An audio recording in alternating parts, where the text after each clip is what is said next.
Hi, this is Dr. Rodger Murphree, YourFibroDoctor.com, author of Treating and Beating Fibromyalgia and Chronic Fatigue Syndrome. I'd like to invite you to join me tonight for my Tuesday night Treating and Beating Fibromyalgia teleconference. I hold this teleconference each and every Tuesday night where I share information that I hope will help you in your quest to feel good again. I'm also available to take your questions and do the best I can to get you on the right track to overcoming your fibromyalgia. You know, what I find a lot of times with fibromyalgia is that people fall into one or two categories, kind of just like in normal life. I have my type A patients and I have my type B patients.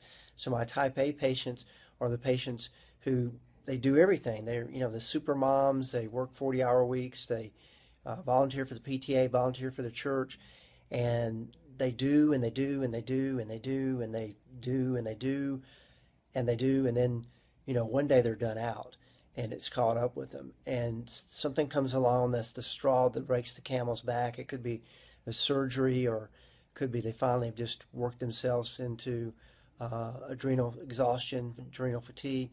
It could be that they've had some type of illness that they can't overcome, a death of a loved one maybe. I also find that I have my type Bs, and these are the caregivers. So I have a lot of doctors and nurses that I take care of, patients of mine who have fibromyalgia, and the caregivers are the people who give. So there's the givers. They give and they give and they give and they give, and they may not be a professional caregiver.